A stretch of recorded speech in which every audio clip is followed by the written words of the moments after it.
क्या सीएम अशोक गहलोत अपना सियासी नफा नुकसान देखकर अपने ही मंत्रियों को पद से दरकिनार करते हैं?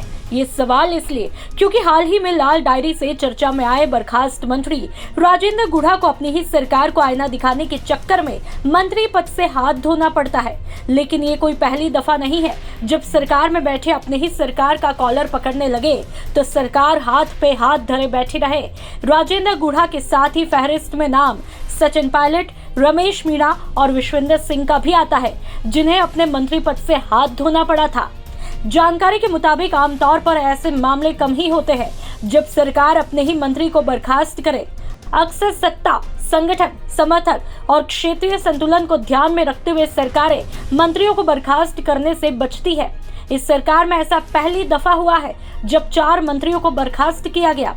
चलिए अब आपको एक एक कर बताते हैं कि इस कांग्रेस सरकार में बर्खास्त 4 मंत्री कौन कौन से हैं। पहला, सचिन पायलट। वो दिन कोई नहीं भुला सकता जब सचिन पायलट मानेसर गए और उन्हें अपने उप मुख्यमंत्री पद से हाथ धोना पड़ा था।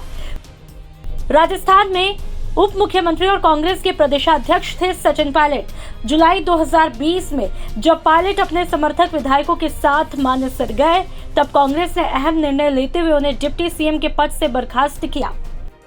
दूसरा, रमेश मीणा और विश्वेंद्र सिंह। मानेसर का जैसे ही जिक्र होता है तो मानेसर जाने वाले विधायकों में रमेश मीणा और विश्वेंद्र सिंह का नाम भी आता है।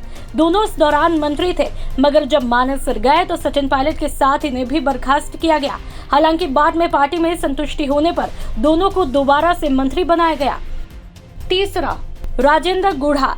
कभी गहलोत तो कभी पायलट के खास माने जाने वाले गुढ़ा पिछले साल सितंबर के बाद से ही लगातार गहलोत और सरकार को घेरते हुए दिखाई देते हैं। विधानसभा में मणिपुर मामले पर बीजेपी को आईना दिखाने के बजाय अपनी ही सरकार पर सवाल क्या कर डाला, मंत्री पद से ही बर्खास्त कर दिया जाता है, जिसके बाद सियासी गलियारों में सवाल गूंज रहे हैं कि क्या जब जब सरकार पर कोई सवाल खड़ा करेगा तो क्या उसका यही हाल होगा। ब्यूरो रिपोर्ट, राजस्थान तक।